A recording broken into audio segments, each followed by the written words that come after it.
Power amplifier में अपन का numerical देखना बाकी था। आज न्यूमेरिकल क्वेश्चन करते हैं। पावर एम्पलीफायर का न्यूमेरिकल करेंगे आज। क्वेश्चन है, क्वेश्चन वाले ने लिखा है question, calculate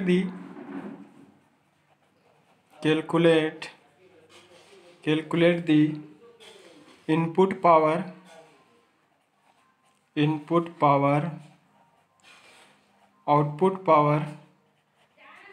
output power and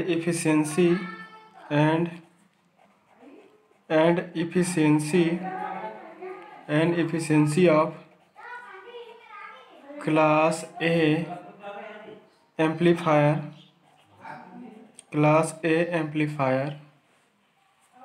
shown in figure. The input voltage causes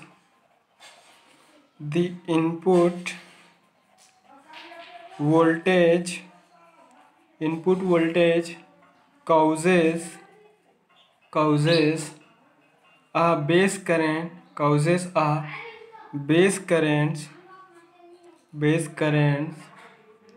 5 milliampere RMS। Clear हुआ। क्वेश्चन वाले बोला है कि class A audio frequency power amplifier जो कि फिगर में दिया गया है, उस पर्टिकुलर सर्किट के लिए इनपुट पावर निकालो, आउटपुट पावर निकालो एंड इफिशिएंसी कैलकुलेट करो। If the input voltage causes a base current 5 milli ampere RMS, मतलब इनपुट AC वोल्टेज के कारण उसमें जो बेस करंट का फ्लो होता है, उस बेस करंट का RMS वैल्यू है उसको दिए गए हैं। क्वेश्चन वाले ने इसमें एक सर्किट ड्रॉ कर दिया है। सर्किट ड्रॉ कर देता हूँ क्योंकि सर्किट से कुछ पैरामीटर्स की वैल्यू है वो हमें मिल जाएंगे। RL यहाँ पर लोड रजिस्टर का वैल्यू क्वेश्चन वाला 16 ओम यूज़ किया है यहाँ पे प्लस VCC है। प्लस VCC इक्वल टू उन्होंने external DC supply voltage 18 volt का यूज़ किया। बेस बाइसिंग मेथड यूज़ किए हैं यहाँ पर। RB 1.2 किलो ओम का है ये, और यहाँ पर एक कपलिंग DC ब्लॉकिंग कैपेसिटर है। ये external input weak AC signal जिसे हमें एम्पलीफाई करना, ठीक है। ये ट्रांजिस्टर क्यू मार्किंग किया उन्होंने, यहाँ पर बीटा की वैल्यू दे दिया है 40। क्लियर। क्वेश्चन वाले ने इसमें इनपुट पावर, आउटपुट पावर और इसकी इफिशिएंसी कैलकुलेट करने के लिए बोला है। सर्किट भी ड्रॉ कर दिया, सर्किट भी दिया गया है। सर्किट देखने से पता चल जा रहा है कि ये जो पावर जो एम्पलीफायर है वो सीरीज फेड टाइप का class A audio frequency power amplifier, ठीक है। हम सर्किट में देखकर DC ऑपरेशन अगर केस करेंगे, DC ऑपरेशन अगर यूज़ करेंगे तो DC ऑपरेशन के केस में हम सर्किट में जो भी करंट का फ्लो होगा वो DC करंट होंगे, और वो जो DC करंट है वो external DC biasing supply voltage VCC के कारण होता है। तो फ्रॉम सर्किट से हम देखेंगे तो यहाँ पर बेस करंट प्लस VCC से 1.2 किलो ओम से होकर ऐसे सर्कुलेट हो रहा है।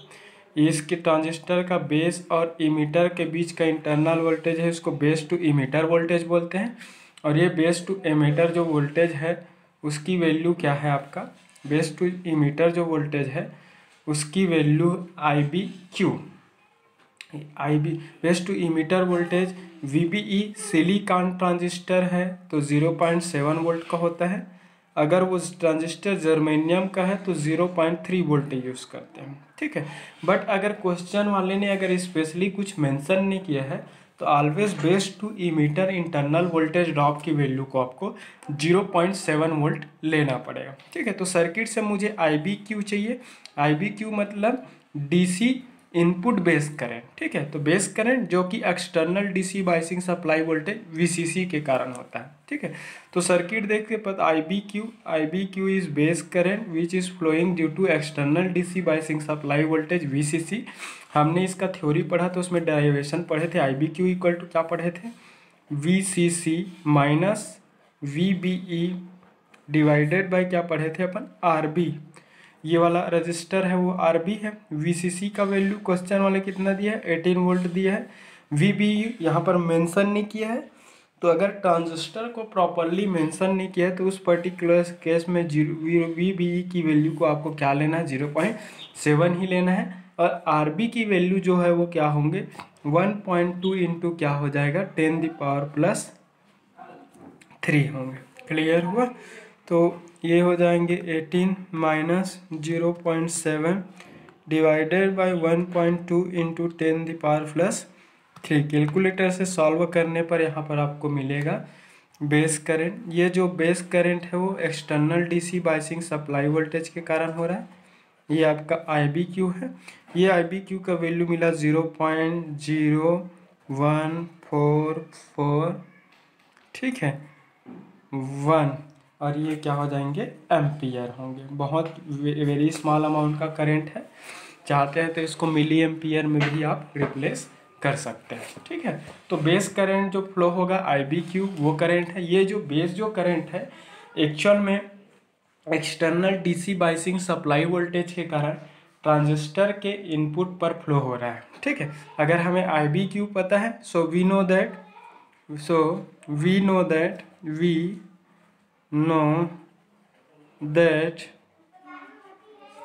ICQ collector current ICQ equal to क्या हो जाएगा, बीटा इंटू क्या होंगे, IBQ होगा। बीटा की वैल्यू, ये तो आपका एम्प्लीफिकेशन फैक्टर कांस्टेंट है, क्वेश्चन वाला दिया है ट्रांजिस्टर के केस के लिए, और ये हो जाएगा 0.01441। इसको अगर आप सॉल्व करेंगे तो आपको अप्रॉक्स मिलेंगे ICQ। ये ICQ की वैल्यू मिलेगा 0.577 एम्पियर मिलेंगे, ठीक है, 0.577 एम्पियर में। ये ICQ है, ट्रांजिस्टर के कलेक्टर टर्मिनल पर फ्लो होने वाला कलेक्टर करंट है, जो कि एक्सटर्नल डीसी बायसिंग सप्लाई के कारण इनपुट करंट के फॉर्म में वो फ्लो हो रहा है, ठीक है। अब हम ICQ मिल गए हमें, उसके कलेक्टर पे फ्लो होने वाला करंट। अब हम VCEQ निकाल लेते हैं, collector to emitter and VCEQ transistor के collector to emitter voltage VCEQ equal to क्या होगा, VCC माइनस क्या हो जाएंगे, ये ICQ इंटू क्या होगा, ये RL होगा। VCC माइनस क्या होगा, ICQ इंटू क्या होंगे, RL। अब VCC का वैल्यू कितना निकाले, 18 वोल्ट निकाले। ICQ का वैल्यू कितना निकाले, 0.577 निकाले। RL का वैल्यू क्या है यहाँ पर, RL का वैल्यू कितना है यहाँ पर, 16 ओम का है। इसको सॉल्व करने पर आपको मिलेगा 18 माइनस 0.577 इंटू 16 इक्वल टू हो जाएगा, ये हो जाएगा 8.768, और वोल्टेज है तो यूनिट क्या हो जाएगा, ये वोल्ट हो जाएगा, ठीक है। ये क्या हो जाएगा, VCEQ ट्रांजिस्टर के कलेक्टर टू इमीटर वोल्टेज के बीच में आपका developed collector to emitter voltage. तो आप सबको पता है कि पावर जो एम्पलीफायर होता है बेसिकली इनपुट डीसी पावर लेकर इनपुट डीसी के फॉर्म में लेता है, और उस पावर को आउटपुट AC के फॉर्म में वो कन्वर्ट करता है। तो इनपुट डीसी पावर को आउटपुट AC में कन्वर्ट करने की जो एबिलिटी है उसी को हम उसकी कन्वर्जन इफिशिएंसी बोलते हैं। So the input DC power, input जो डीसी पावर है, इनपुट डीसी पावर PDC, तो PDC इक्वल टू क्या हो जाएगा, ICQ input DC current into input DC voltage. तो VCEQ जो VCEQ लिख दिया, VCC है ना, ये VCC है, ठीक है। तो ICQ है, यहाँ पर हमने निकाला, कितना निकाला, ICQ की वैल्यू 0.577 एम्पियर निकाला। VCC की वैल्यू कितना है, 18 है, ठीक है। तो इसी पावर को 0.57 से कैलकुलेटर से सॉल्व कर लेते हैं, 0.577 इंटू क्या हो जाएगा, 18, और ये मिलेगा आपको PDC input DC power equal to मिलेगा 10.386 पावर है, तो यूनिट क्या होंगे, वाट होंगे, ठीक है। तो ये क्या करता है, इनपुट के फॉर्म में डीसी को लेता है और उस डीसी पावर को इनपुट के फॉर्म में लेकर आउटपुट एसी प्रोवाइड करने का काम करता है। तो ये हो गया इनपुट डीसी पावर। अब हम एसी के क्वेश्चन वाले ने ये बोला है the input voltage causes a base current of 5 milli ampere RMS. उन्होंने इनपुट वोल्टेज के कारण जो बेस करंट होगा, now the input AC voltage, now input AC voltage causes a base current of 5 milli ampere RMS value दिया है question वाले। तो base current को अगर मैं आईबी के फॉर्म में शो करूं तो ये क्या है आपका आईबी आरएमएस वैल्यू दिया है। क्वेश्चन वाला कितना दिया है, 5 मिली एम्पियर दिया है। ठीक है। तो हम अगर हमें इनपुट वोल्टेज के कारण जो आपका बेस करंट फ्लो होगा उस फ्लोइंग करंट की आरएमएस वैल्यू दिया है, तो इस फार्मूले से कलेक्टर करंट की आरएमएस वैल्यू निकाल सकते हैं। तो I C R M S equal to हो जाएगा beta into I B R M S हो जाएगा। ठीक है। बीटा की वैल्यू पुट कर दो, यहाँ पर 40 है। आई बी आर एम एस की वैल्यू क्वेश्चन वाला खुद से दिया है, तो ये क्या है आपका 5 मिली एम्पियर है, तो मिली को 10⁻³ कर दो। तो आईसी जो आरएमएस है, इनपुट एसी वोल्टेज के कारण जो कलेक्टर पे जो करंट फ्लो होगा उसकी आरएमएस वैल्यू कितना हो जाएगा, 200 × 10⁻³ एम्पियर होंगे। तो ये उसके कलेक्टर पे फ्लो होने वाला आईसी आरएमएस वैल्यू है। अब आईसी आरएमएस वैल्यू एक्चुअल में क्या है, इनपुट एसी वोल्टेज के कारण उस पर्टिकुलर सर्किट के कलेक्टर लोड पे फ्लो होने वाला आउटपुट एसी करंट है। आरएमएस आईसी है क्या है, आउटपुट कलेक्टर करंट। तो आउटपुट कलेक्टर करंट की आरएमएस वैल्यू दिया है, so output AC power will B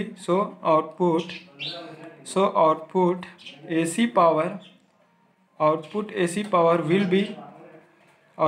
power will be PAC equal to क्या हो जाएगा, आउटपुट एसी पावर है वो आईसी आरएमएस, कलेक्टर जो करंट है उसकी आरएमएस वैल्यू का स्क्वायर इनटू क्या हो जाएगा, रेजिस्टेंस हो जाएंगे। ठीक है। आईसी आरएमएस की वैल्यू यहाँ पर रख देते हैं, ये 200 × 10⁻³ है मिली एम्पियर। आरएल की वैल्यू क्वेश्चन वाले ने दिया है यहाँ पर 16 ओम। सॉल्व करेंगे तो आपको 640 मिली वाट के आसपास आपको मिलेंगे।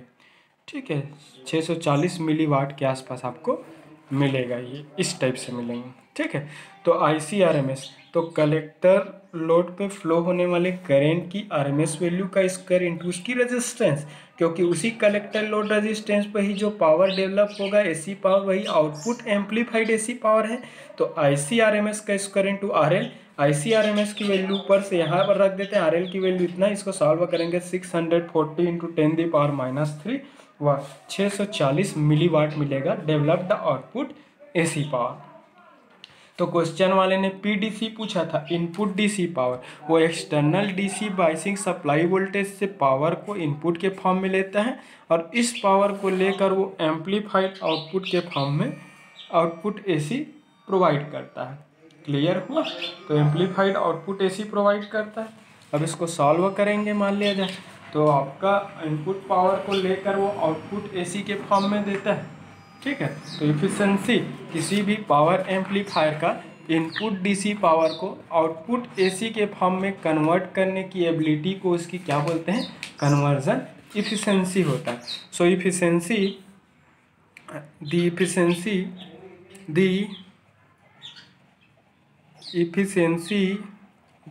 Of class A amplifier will be, इस एम्पलीफायर की इफिशिएंसी हो जाएगा, उसको ईटा इफिशिएंसी बोलेंगे। तो ईटा इफिशिएंसी इक्वल टू क्या होगा, output AC power divided by input DC power, क्योंकि इनपुट डीसी पावर को लेकर ही वो क्या करता है, आउटपुट एसी के फॉर्म में वो कन्वर्ट करता है। इनटू क्या होगा ये 100%। पीएसी का वैल्यू अभी हमने बताया कि 640 मिली वाट का आउटपुट है वो एसी पावर के फॉर्म में मिलता है, और ये 10.38 के फॉर्म में आपका क्या करता है, डीसी पावर लेता है। इनटू क्या होगा ये 100% होंगे। इसको सॉल्व करोगे तो आपको मिलेगा 6.165 परसेंट। क्लियर हुआ? तो ईटा परसेंट। तो उस पर्टिकुलर दिए गए class A audio frequency power amplifier की इफिशियंसी कितना हो रहा है? 6.165 हो रहा है। मतलब वो अपने कुल इनपुट पावर का ओनली 6.165% को ही वो आउटपुट एसी पावर में कन्वर्ट कर पा रहा है। तो कोई भी पावर एम्पलीफायर है वो इनपुट के फॉर्म में डीसी लेता है और इनपुट के फॉर्म में डीसी को लेकर के वो आउटपुट एसी में उसको कन्वर्ट करता है। तो इनपुट डीसी पावर को आउटपुट के फॉर्म में कन्वर्ट, आउटपुट एसी में कन्वर्ट करने की जो एबिलिटी है, उस कन्वर्जन एबिलिटी को उसकी हम क्या बोलते हैं? इफिशियंसी बोलते हैं। तो efficiency equal to output AC power upon input DC power. ये फार्मूला हमने थ्योरी में पढ़ा ही था। आई थिंक मैं सोचता हूँ कि इसमें आउटपुट है हमेशा एसी रहेगा, इनपुट है वो क्या रहेंगे? डीसी रहेंगे। तो सबको क्लियर हुआ ही होगा। ठीक है, सेकंड है आपका, एक क्वेश्चन और देख लेते हैं। पावर एम्पलीफायर पे टोटल 2-3 वीडियो लेक्चर सीरीज बनेगा, 1 बाय 1 देखिए आप। अ सीरीज फेड, क्वेश्चन वाला सर्किट डायग्राम दे भी सकता है, नहीं भी दे सकता। यहाँ पर लिख रहे हैं a series fed class A amplifier, एक series fed class A amplifier है, uses a supply voltage of 10 volt and load resistance of 20 ohm. The AC input voltage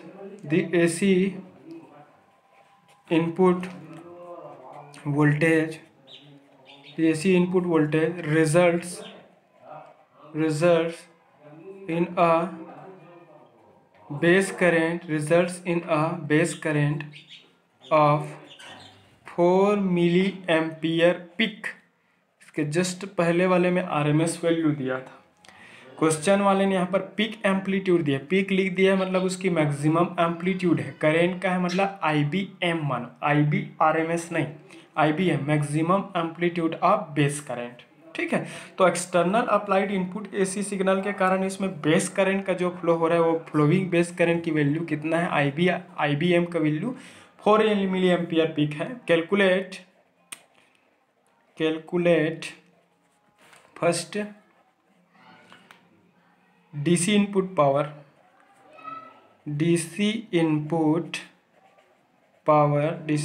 power, second AC output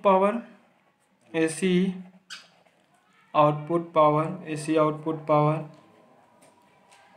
third है आपका efficiency, percentage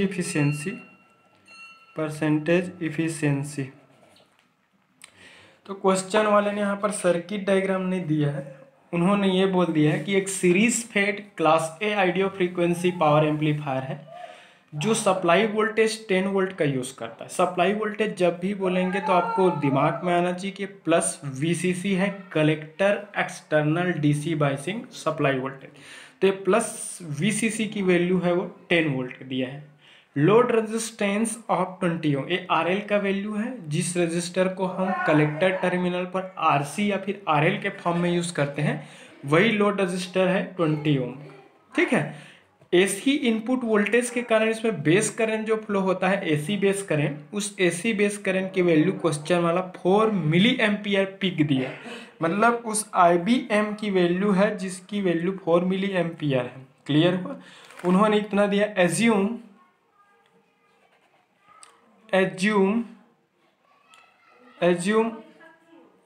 beta of the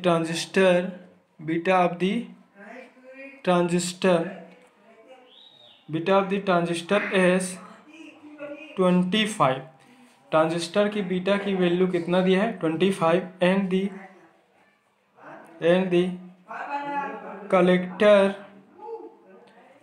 collector bias current of 50 milli ampere. ठीक है, collector बायस जो current है उसकी value कितना है बोल रहा है 50 मिली एम्पियर। बायस करंट बोला है मतलब बायसिंग का जब भी बात आएगा मतलब समझ जाना कि वो डीसी करंट है। इसमें जो कलेक्टर बायस जो करंट फ्लो हो रहा है वो 50 मिली एम्पियर का है, मतलब वो नो सिग्नल कलेक्टर करंट है। No signal collector current that means ICQ।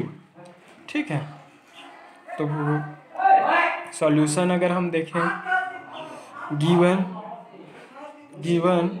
VCC collector DC biasing supply voltage 10 volt का है। ठीक है, IBM है maximum amplitude of input base current, AC base current की मैक्सिमम एम्पलीट्यूड 4 मिली एम्पियर दिया है। Milli मतलब 10 दी पावर, इसको SI में कन्वर्ट कर देता हूँ। Current amplification factor beta constant parameter की वैल्यू इस ट्रांजिस्टर के लिए क्वेश्चन वाले ने 25 दिया है। ठीक है, इतना लोड रेजिस्टेंस दिया है, चाहे आप उसको RL यूज़ करो चाहे RC यूज़ करो, ये दिया है आपको 20 ओम। क्वेश्चन वाले ने इतना पैरामीटर दिया। साथ ही उन्होंने क्या बोला है, the collector bias current of 50 milli ampere. Collector bias जैसा टर्म आ जाएगा, मतलब आप समझ जाना, कलेक्टर बोला मतलब IC है और बायस बोल रहा है मतलब वो ICQ। No signal collector current is called bias current. इसकी वैल्यू क्वेश्चन वाले ने दिया है 50 मिली एम्पियर, तो 50 इंटू 10 दी पावर -3 एम्पियर। तो zero signal collector current is called bias current और DC करंट और क्वेश्चन क्यू पॉइंट करें ICQ की वैल्यू क्वेश्चन वाला अपने से दे दिया है कि 50 मिली ampere. So we know that the input DC power PDC। तो इस सीरीज फेड पावर एम्पलीफायर में input DC power PDC equal to क्या होता है, उसकी external DC biasing supply voltage VCC into इसमें फ्लो होने वाला करंट ICQ। तो VCC की वैल्यू कितना है यहाँ पर, क्वेश्चन वाले VCC की वैल्यू दी है यहाँ पर 10 वोल्ट का external DC biasing supply. ICQ को क्वेश्चन वाला खुद से दे दिया है, लिखा है कलेक्टर बायस करंट। जब भी बायस जैसा टर्म आएगा मतलब वो DC करंट मतलब क्यू पॉइंट का है, 50 इंटू 10 दी पावर -3 हो जाएगा। इसको अगर हम सॉल्व करते हैं तो ये मिलेगा 0.5 वाट। तो external DC biasing supply voltage के कारण उस particular series fed power amplifier में जो इनपुट DC पावर होगा वो कितना होगा, 0.5 वाट का होगा। ठीक है, क्वेश्चन वाले ने यहाँ पर AC आउटपुट पावर पूछा है। AC output power we know that again and बार बार मत लिखो, and ICM maximum amplitude of collector current ICM equal to क्या हो जाएगा, बीटा इंटू क्या होगा ये IBM। Input AC supply voltage के कारण उस पर्टिकुलर ट्रांजिस्टर पर AC नेचर का एक बेस करंट फ्लो होता है। उस बेस करंट IBM की वैल्यू पिक वैल्यू आपको दिया है, बीटा भी दिया है। तो इस AC वोल्टेज के कारण जो कलेक्टर टर्मिनल पे जो AC करंट फ्लो होगा ICM, उस ICM मतलब कलेक्टर करंट की पीक वैल्यू हम निकाल सकते हैं। तो बीटा की वैल्यू कितना है यहाँ पर 25 है। IBM की वैल्यू क्वेश्चन वाले दिए हैं 4 इंटू 10 दी पावर -3। तो ये मिलेगा आपको 100 इंटू 10 दी पावर -3 एम्पियर मिलेगा। मिली एम्पियर में लिख दे हैं सूटेबिलिटी के लिए ICM। तो उस पर्टिकुलर सर्किट के कलेक्टर टर्मिनल पर अप्लाइड AC इनपुट वोल्टेज के कारण जो आउटपुट कलेक्टर करंट फ्लो होगा उसकी वैल्यू। ठीक है, हमेशा ये याद रखेंगे कि कोई भी power amplifier input DC power को ही आउटपुट AC पावर में कन्वर्ट करता है। ठीक है, तो इनपुट DC पावर को लेकर आउटपुट AC पावर में कन्वर्ट करने की जो एबिलिटी है, उसी एबिलिटी को हम क्या बोलते हैं, उसकी कन्वर्जन एफिशिएंसी बोलते हैं। तो IC that means collector current equal to क्या होता है, बीटा इंटू IB होता है। अगर ये RMS के टर्म में होगा तो IC RMS equal to beta into IB RMS। अगर पिक वैल्यू के टर्म में होगा तो ICM equal to beta into IBM होगा। तो ये हमें आउटपुट कलेक्टर करंट की मैक्सिमम एम्पलीट्यूड हमें यहाँ से मिल गया। क्लियर हुआ। अब हम आउटपुट AC पावर निकालते हैं, AC output power. AC output power, AC output power, तो आउटपुट एसी पावर जो होगा पीएसी की वैल्यू क्या होगा, आईआरएमएस, उसमें फ्लो होने वाला आउटपुट करंट की आरएमएस वैल्यू इंटू इसका रेजिस्टेंस, ऐसा होता है। ठीक है, आईआरएमएस के टर्म में, या फिर अगर पीक एम्पलीट्यूड के टर्म में लिखना है तो IM/√2 का होल स्क्वायर इंटू RL होगा, IRMS इक्वल टू IM/√2, या फिर इसको सॉल्व करेंगे तो क्या होगा, IM square into RL divided by क्या होगा 2। और इसको अच्छे से सॉल्व करोगे तो ये आउटपुट एसी करंट है, इस समय आउटपुट एसी करंट क्या है, ICM का whole square into RL divided by क्या होगा 2 होगा। आप ये चाहते हो तो यहाँ पर सारा पैरामीटर रख सकते हो। ICM की वैल्यू कितना है, 100 इंटू 10⁻³ का होल स्क्वायर, RL की वैल्यू कितना है, load resistance 20 ohm divided by क्या होगा 2। सॉल्व अगर करते हैं तो PAC developed output AC power PAC equal to हो जाएगा 0.1 और इसकी यूनिट क्या हो जाएंगे, वाट हो जाएगा। ठीक है, तो 0.1 वाट का जो पावर है आउटपुट AC के फॉर्म में उसमें डेवलप होगा। तो कुछ नहीं किया, output AC power equal to output current की आरएमएस वैल्यू का स्क्वायर इंटू लोड, आरएमएस को मैंने पीक वैल्यू के फॉर्म में शो कर दिया तो IM/√2 होगा, उसकी whole square into RL। Solve करेंगे तो IM स्क्वायर इंटू RL/2 होगा।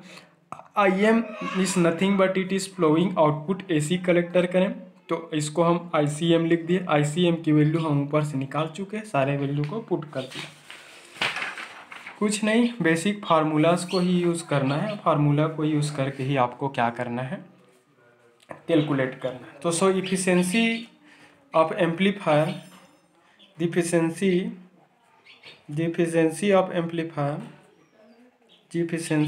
Of amplifier is given as, इसकी इफिशिएंसी कैसे होगा, ईटा परसेंटेज, तो ईटा परसेंटेज इक्वल टू क्या होगा, PAC output AC power divided by क्या होगा, PDC input DC power into क्या होगा 100%।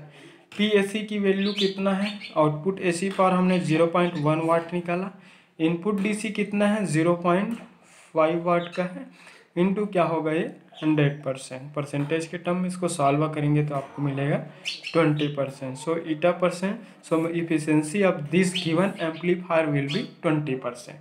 20% इफिशिएंसी का मतलब ये क्या हुआ कि ये जो एम्पलीफायर है वो इनपुट DC पावर के ओनली 20% को ही वो आउटपुट AC पावर में कन्वर्ट कर पाता है, रिमेनिंग 80% जो है वो इसमें पावर के फॉर्म में, हीट के फॉर्म में क्या हो जाता है, लॉसेस हो जाता है।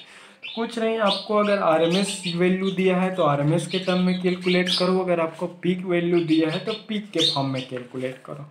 है कुछ नहीं, ये सारा पैरामीटर दिया गया है। VC दिया है 10 वोल्ट का, IB है, पीक एम्पलीट्यूड दिया है, अगर बेस करंट का इनपुट वोल्टेज के कारण जो बेस करंट है उसकी अगर पीक वैल्यू दिया है तो ये फार्मूला जब यूज़ करेंगे, ये वाले रिलेशन जब यूज़ करेंगे तो आउटपुट कलेक्टर करंट का RMS वैल्यू मिलेगा, मतलब पीक वैल्यू मिल जाएंगे।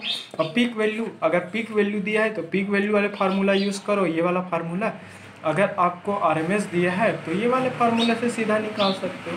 तो आपको क्वेश्चन समझना है और क्वेश्चन के अकॉर्डिंग ही आपको सॉल्व करना है। तो आई थिंक सबको क्लियर हो गया।